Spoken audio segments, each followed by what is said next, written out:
Hello and welcome to the Inheritance Podcast. I'm Joe Reilly. Today we are talking to Jamie Weiner, author of the book Quest for Legitimacy. Jamie is a psychologist and the co-founder of Inheriting Wisdom, a firm that works with prominent families in Chicago, and the co-author of the Legacy Conversation. So we'll just start with your background. Can you tell us where you're from and where you went to school? Yeah, Joe, I grew up in Chicago. I was born in Colorado Springs, but I left when I was 3. So I don't remember a whole lot of that. And grew up in the suburbs of Chicago. I graduated undergraduate at Roosevelt and have my doctorate from Adler School of Professional Psychology. Now, that would be Alfred Adler. That would be Alfred.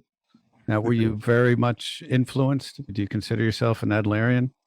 You know, that's interesting. I liked Adler's work. I also participated in a Freudian study group for about 5 years. So Freud and Adler didn't end up being best of friends. And so I have a little bit of both influences.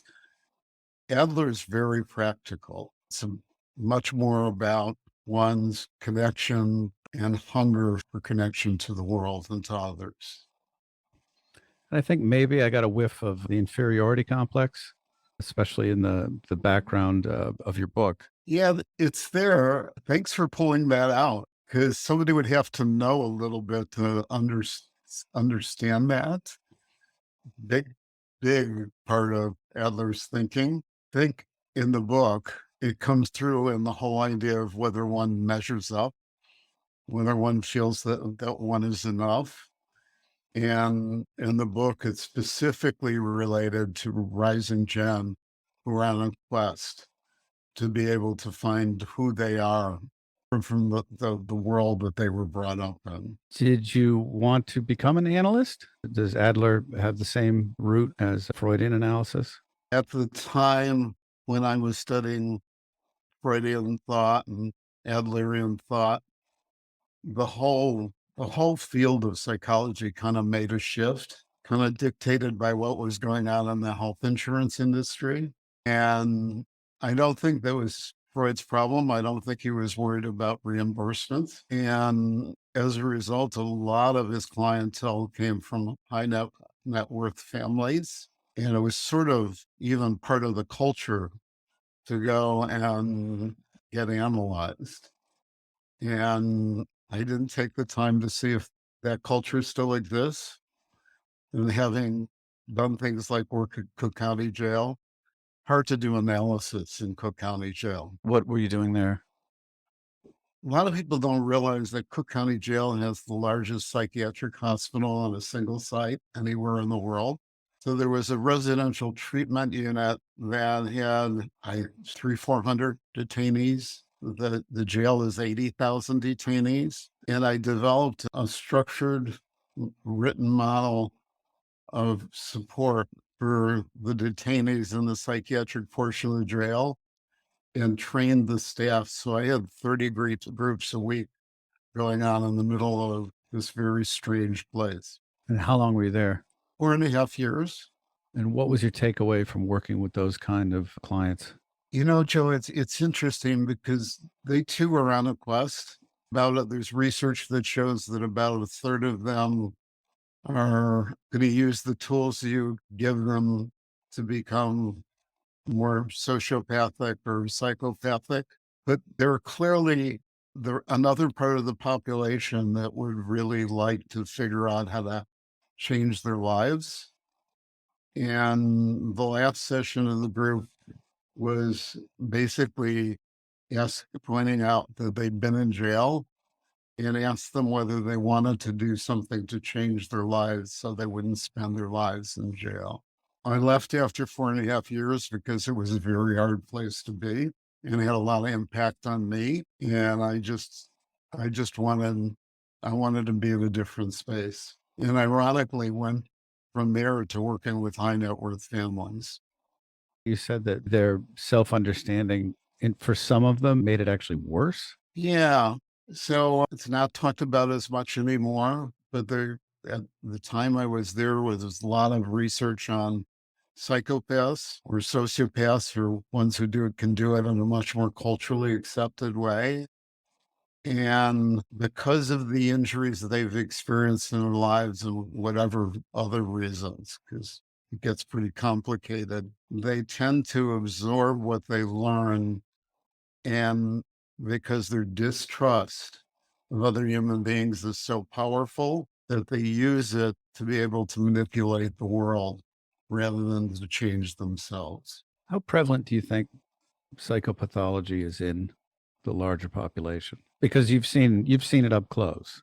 You know I've seen it up what it's close. really like. Yeah.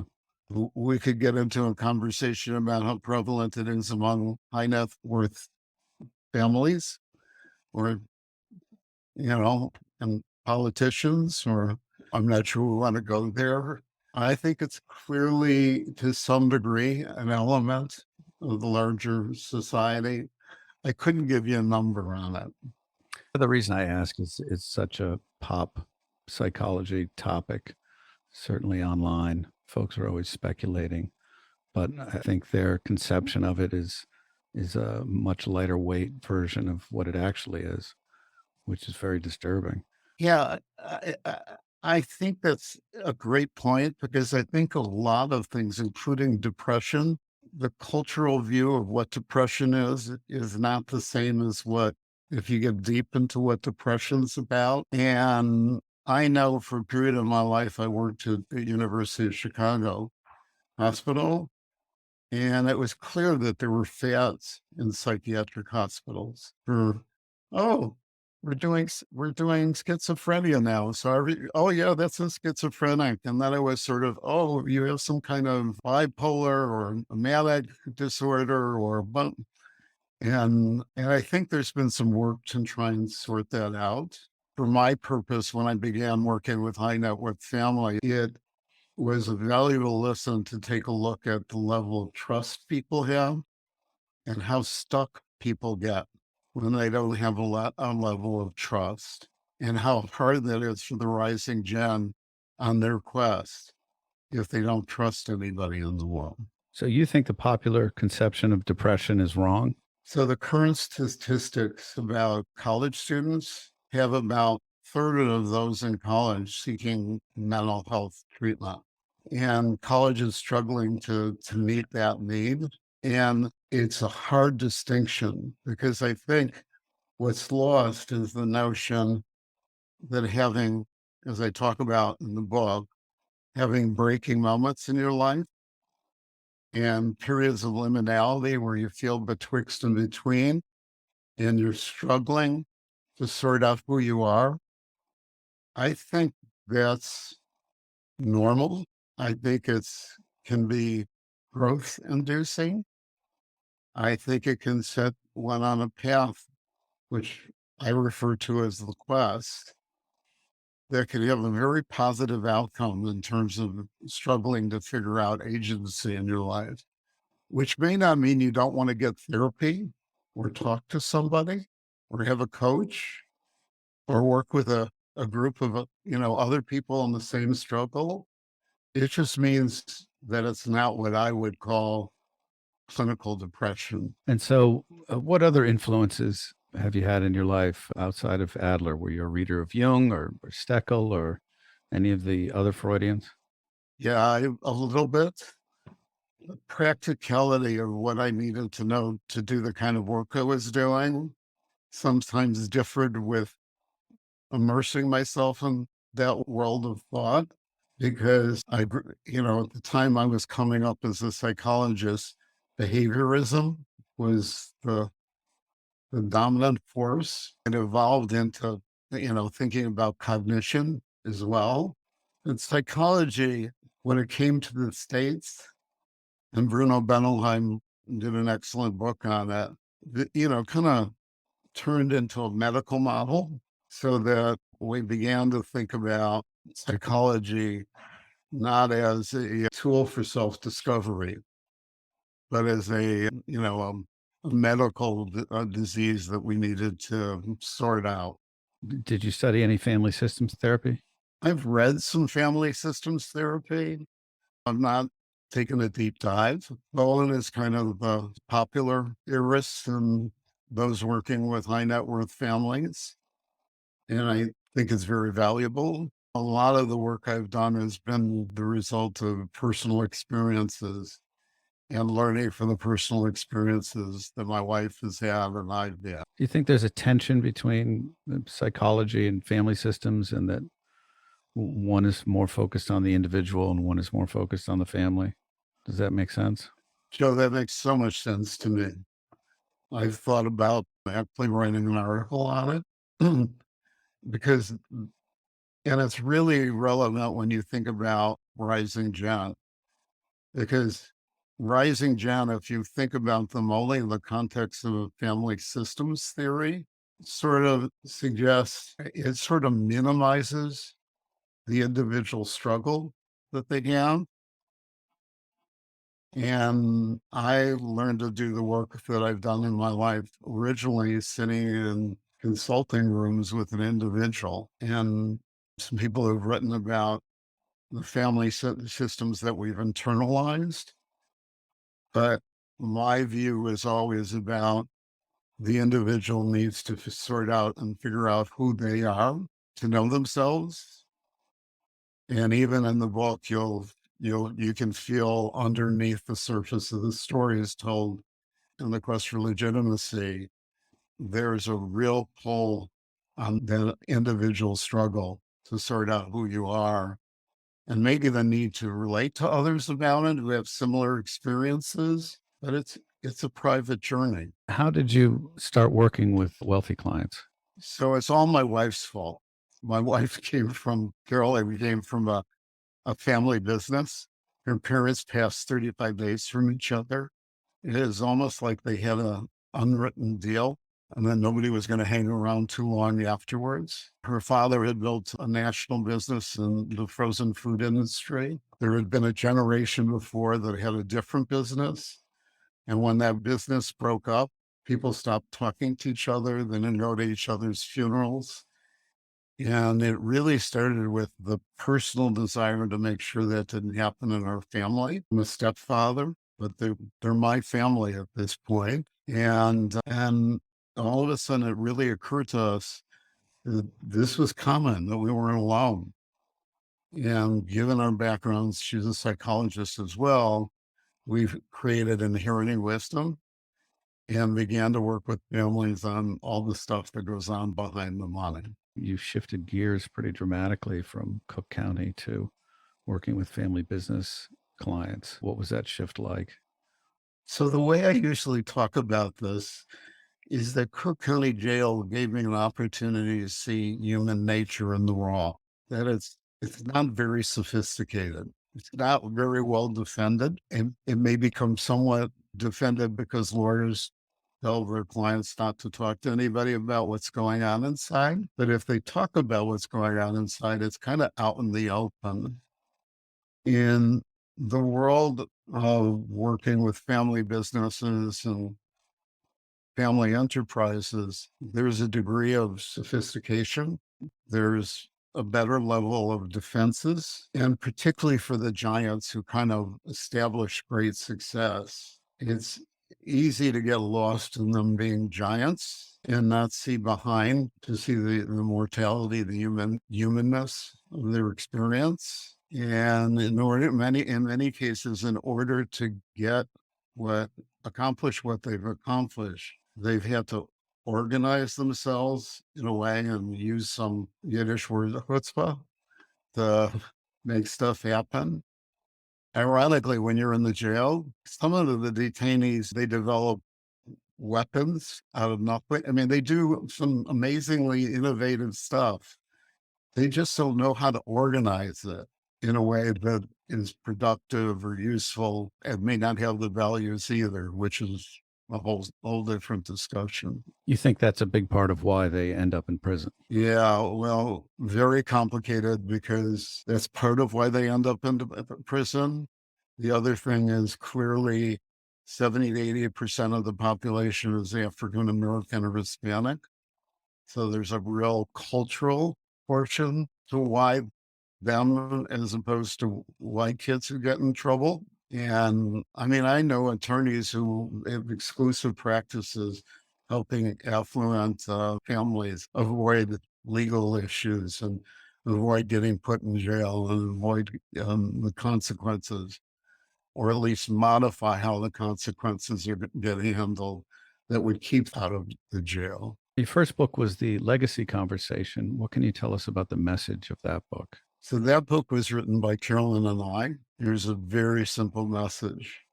It's really uses a collection of stories to bring home the importance of paying attention to the wisdom that you're handing on to the next generation.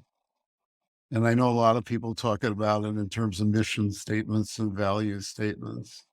We really talked about the importance of wisdom and handing wisdom down. In the book, there's a legacy wheel, and the wheel really talks about being able to identify the non-tangible parts, the human parts of what you want to hand down, and use them to help you drive decisions about what you're going to do with your wealth, what you're going to do about philanthropy, how you're going to handle wellness, develop a full legacy for your family. The new book is called Quest for Legitimacy. What is the quest for legitimacy?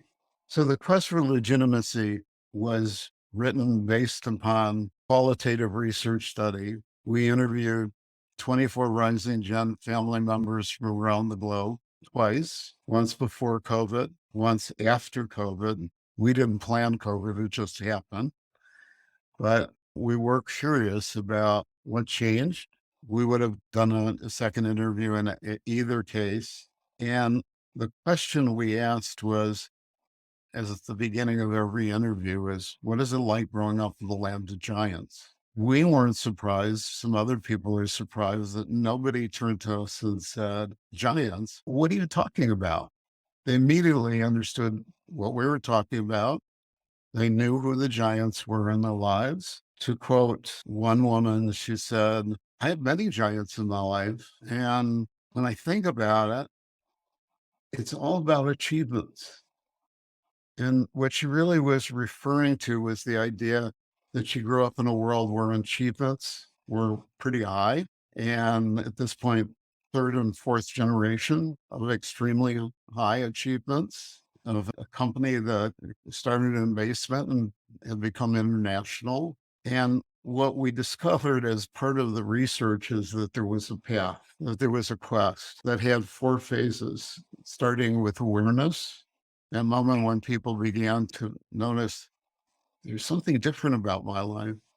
You know, one woman grew up in a family that was a diamond trading family, and she learned how to count by counting diamonds that her father brought home. She went to school. Nobody else had learned to count by counting diamonds. It evolves into a period of a tug of war. You're born, you learn things. You may be immersed in a world that's very successful. They may have family governance. I grew up in a prominent family. My dad was a rabbi.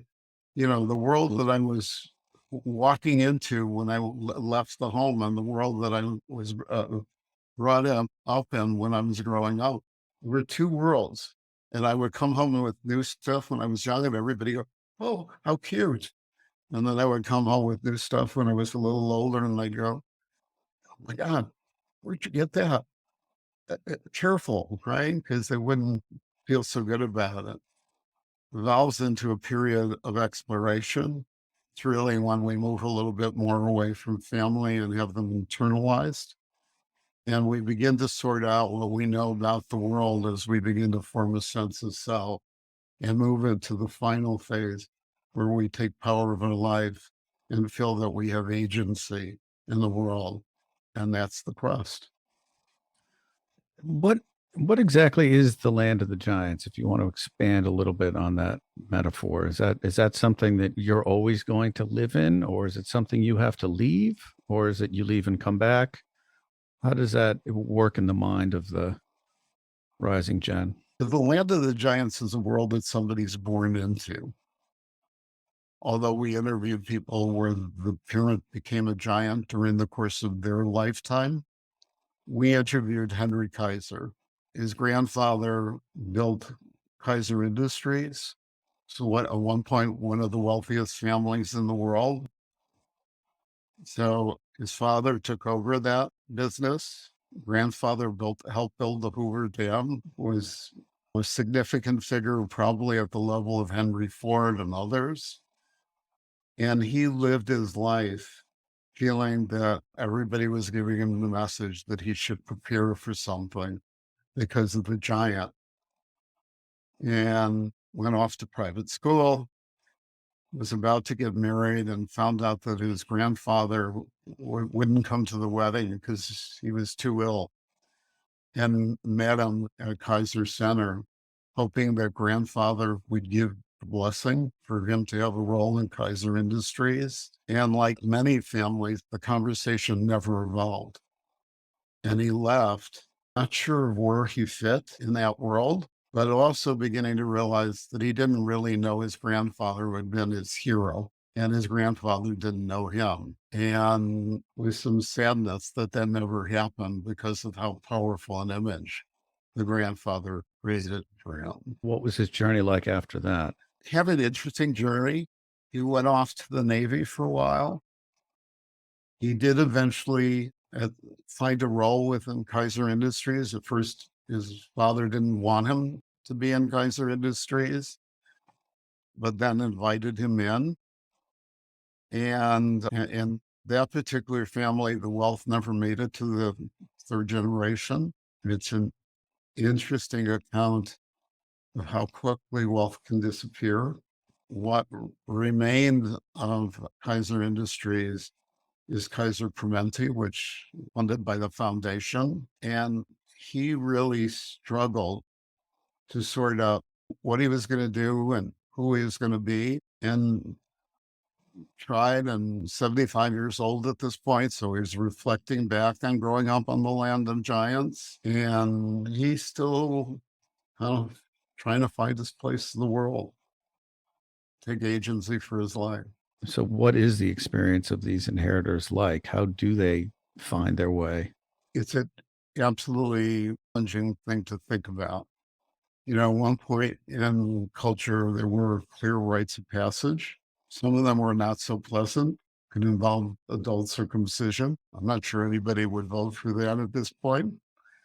You know, and maybe you had to bring home the head of the lion until it became clear that maybe lions were going to become extinct. But you had to prove yourself in some tangible way.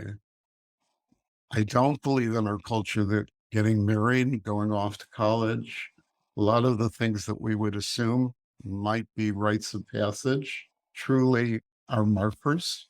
And so the quest is a very personal journey. And most of the people we interviewed talked about the loneliness they experience, and the idea that nobody quite gets it. Nobody quite gets what they're struggling with. I'm not sure everybody understands. I think there's some idea that these kids grow up with opportunity. I think even in terms of some of the planning that's done for them, nobody truly understands their challenge. Even for those who are prominent and don't have wealth, sorting out who you're going to be in the shadow of somebody who's done large things. For me personally, my father's funeral, there were 2,000 people that showed up at my dad's funeral. And I was 30 years old at the time. And I remember the feeling that very clearly, that I felt like, did my father get an opportunity to see me having risen and completed a quest in a way that would have made him proud of who I am? So much later in life, particularly with the writing of this book, I wish you were around so that he could see the outcome and be aware of who I've become. And I think that's part of what the rite of passage is about, or the quest, as I refer to it. But I think understanding the loneliness would benefit family members. It would understand the people, help the people who advise those who are rising. And most of all, I think it would help those who are rising feel like there is a path, that there is a route, which I think would make a huge difference. And that's really the feedback that I'm getting from Rising Gen family members who are aware of the work that I've done. Tell us a little bit more about your childhood. I think that's one of the more interesting threads of the book and your relationship to your father, the rabbi. So I opened the book with a cute story, which I love to tell. So I'm going to tell it. It's probably at 3, 4 years old. I'm in the sanctuary. In a Jewish sanctuary, it's pretty simple. The main focus of the Jewish sanctuary is there's an ark with the scrolls that have the 5 books of Moses, the Torah, and an eternal light from above. The way the sanctuary, the ark was set in my dad's synagogue, our synagogue, his office was from behind. So he had to enter from behind. He was wearing his black robes. He had a white tali scarf around his neck. And from a couple rows in front of me, I hear a little voice going, "Mom, Mom, is that God?" Well, everybody chuckled throughout the whole sanctuary, except for me. And to this day, I have a hard time looking at that 4-year-old kid and going, well, what he said was pretty normal. And it's not like my dad and I talked about, most of the time he was a dad. He's a normal guy. But there were times that I was just aware of how prominent he was. How did that play out over the course of your life? How do you feel like maybe the stages on your own quest would be helpful to illustrate it a bit? So probably the clearest thing that pops up in my mind when you say that, Joe, is I think about the breaking moments I had in my own life. I'm sorry to Yeah. interrupt, but the breaking moments, that's something you illustrate in the book. What are the breaking moments? So what we found, I'm glad you interrupted. It's a major point of the book. The book, it talks about the fact that everybody we interviewed talked about moments, some small, some bigger, that something happened where there was a break in their path. And it could be as dramatic as she was fired by his father by email. It could be as unobvious as somebody who grew up in a family where they played a lot of sports and a lot of tennis, and he literally broke his arm and knew he never would play tennis again and started to pursue something different about who he was going to be.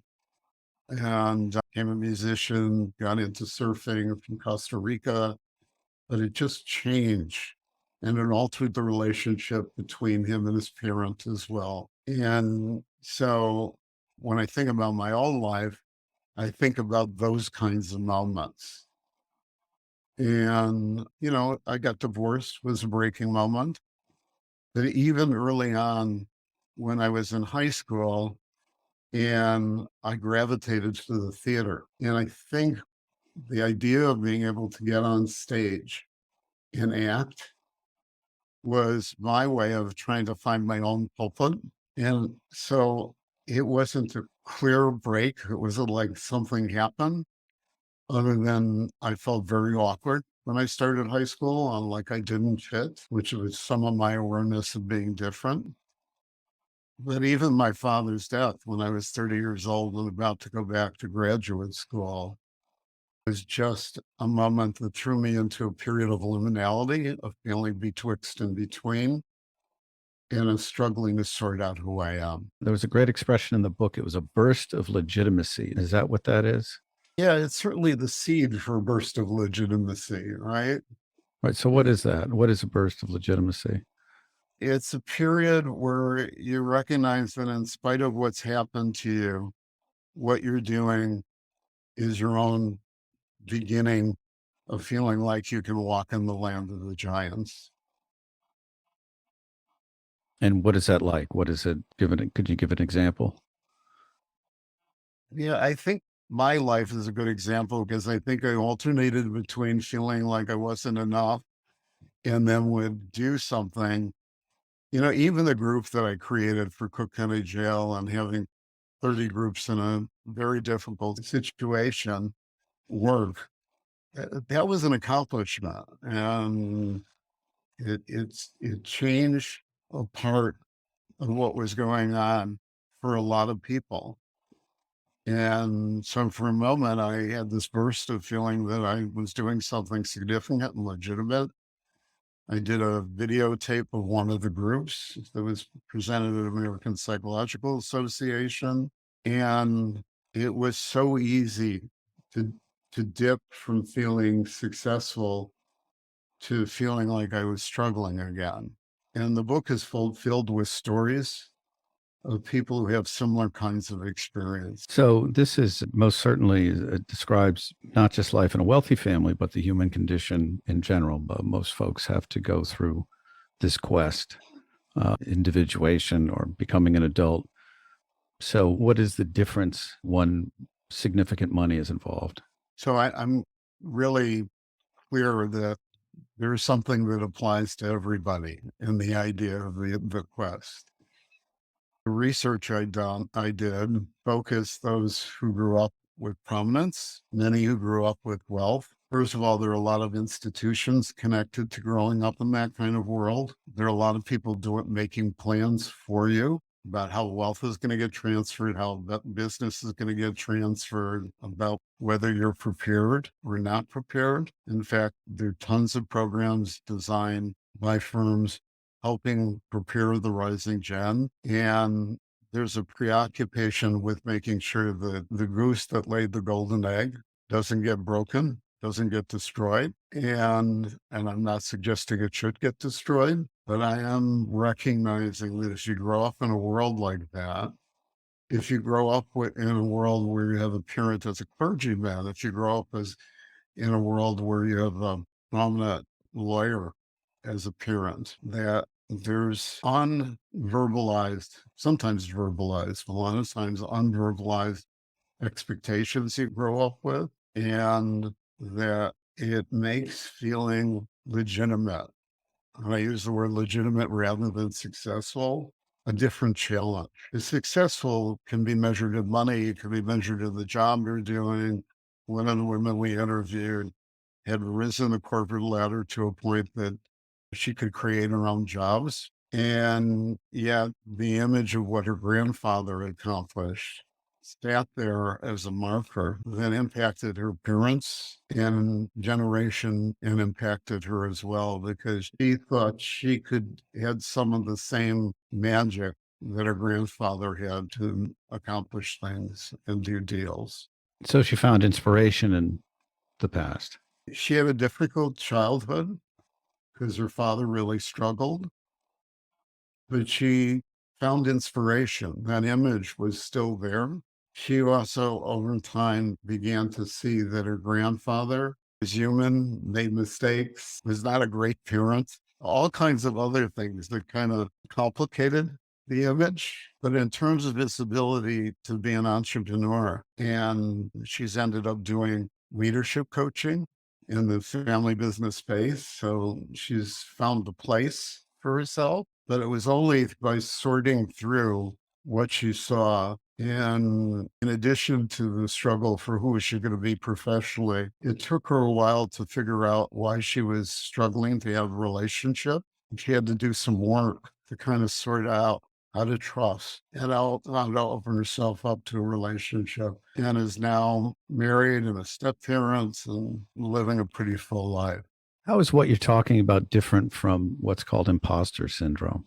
There's probably an overlap. Imposter syndrome, when I first heard about it, usually was connected to women more than men. I don't think it didn't apply to men. I just don't think it was connected as much to the idea of women growing up with the glass ceiling.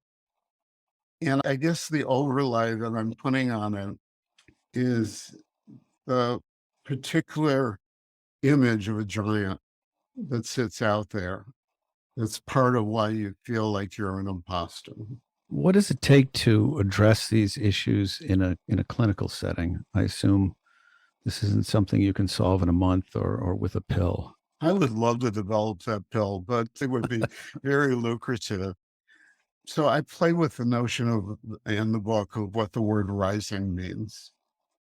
And, we used to talk about those who grow up in prominent families as being the next gen, who's really shifted the conversation to the idea of the rising gen to kind of differentiate them from just somebody who's sitting there and waiting for rain to happen, financial rain to happen. I really push the concept to the idea that life is either about rising or stagnating or declining.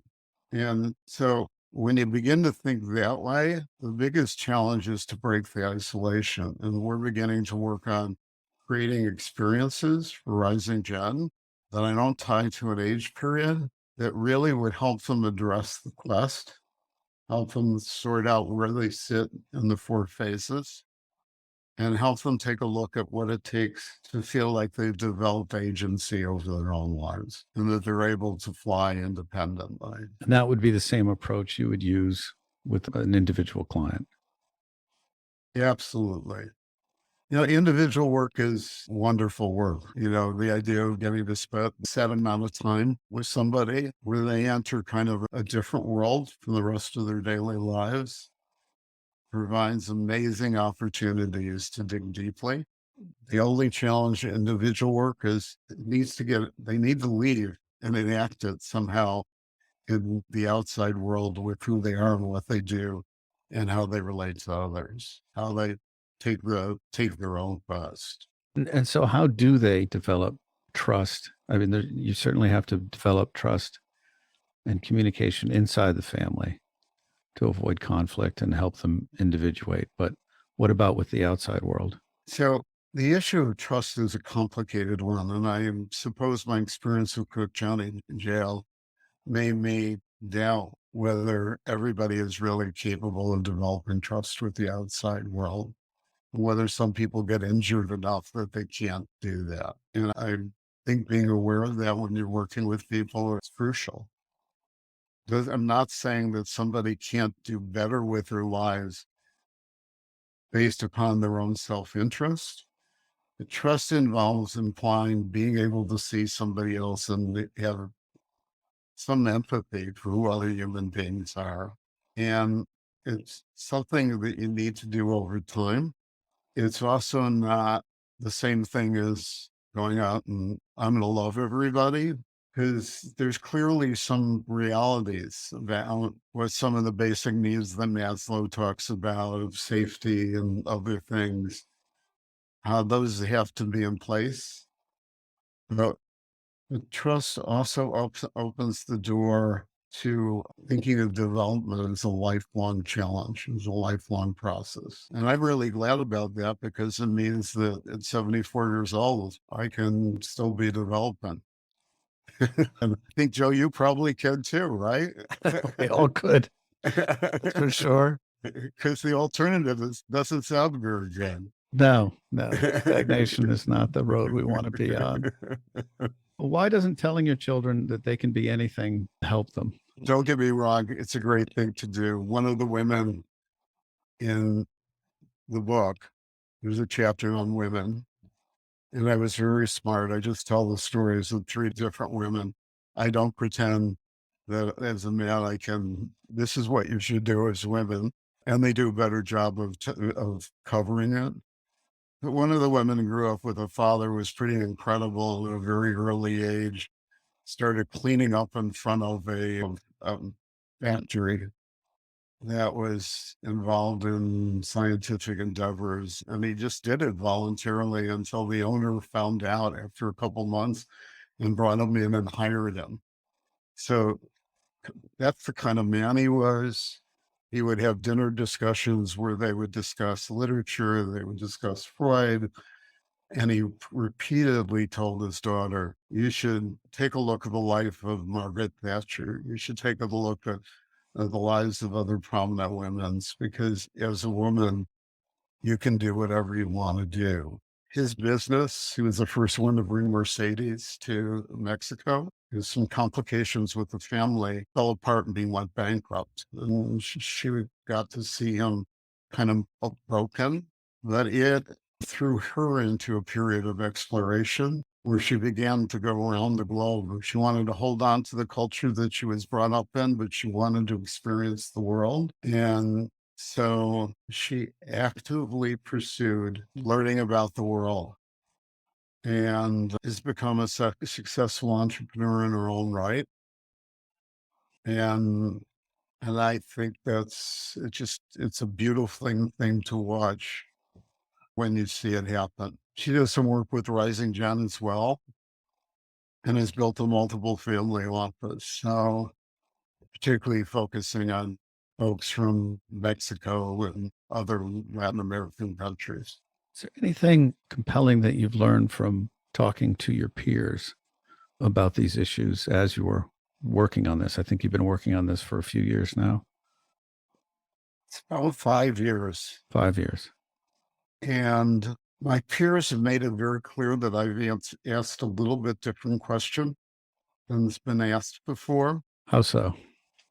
Most of the work about the Rising Gen is about their role in the business or the enterprise, their ability to handle wealth. And the question I asked, which in getting feedback from professionals will make a difference, is about the personal journey, the quest. And that is different. And I'm not suggesting you don't need to know about handling wealth. I had a conversation yesterday with someone who works with a cohort of Rising Gen. And she said, when they did the evaluation through a questionnaire, one of the things they said changed the most was financial knowledge.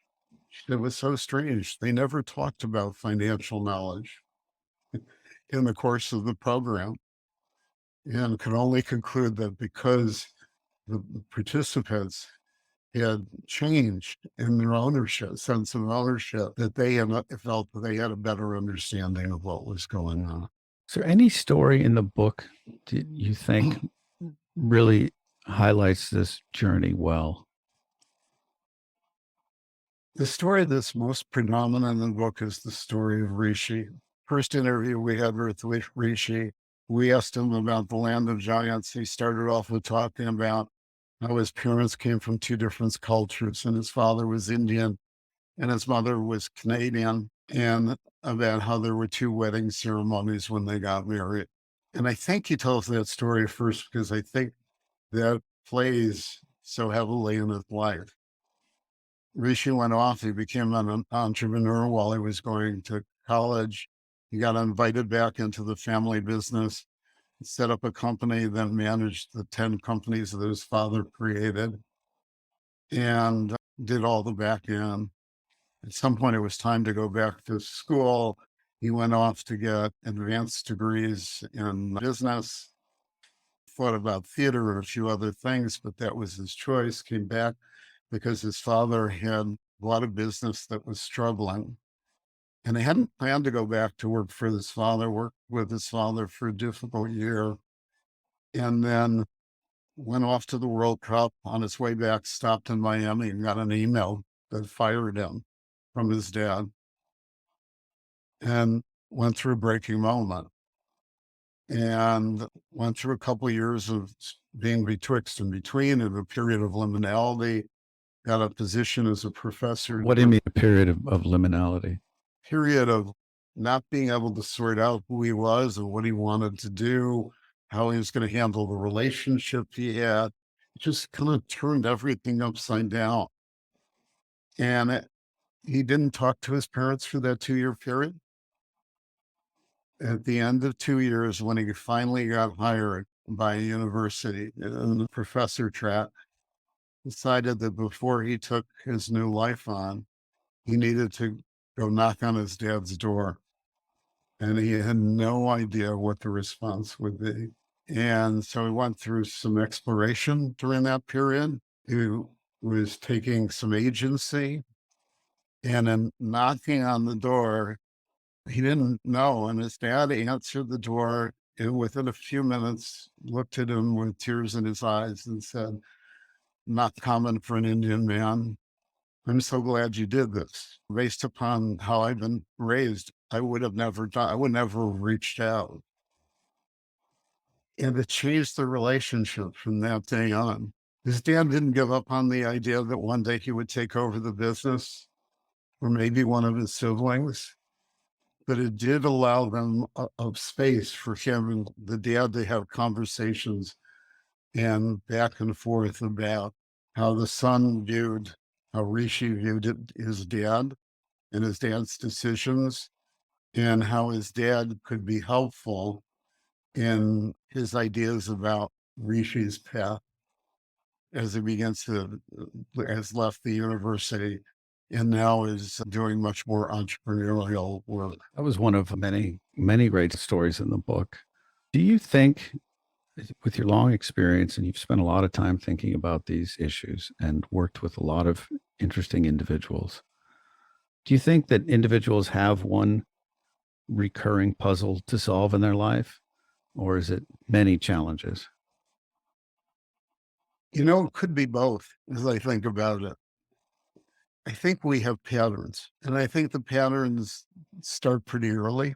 And I think we do repeat those patterns.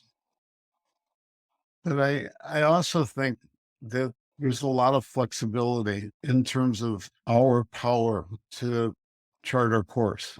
And I think a lot of times people think that it's one or the other.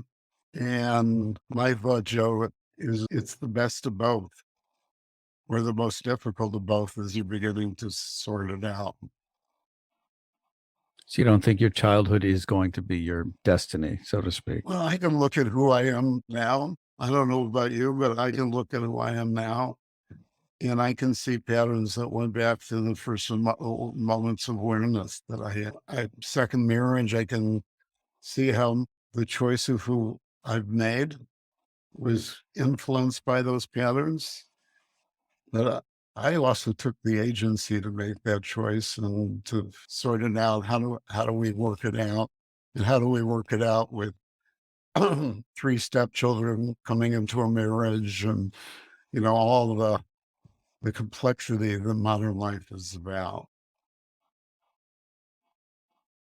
The book is called Quest for Legitimacy. The author is Jamie Weiner. Thank you, Jamie. Joe, my pleasure. Always good to be here. Thanks for listening. Please subscribe or leave us a review on Apple Podcasts. We appreciate it.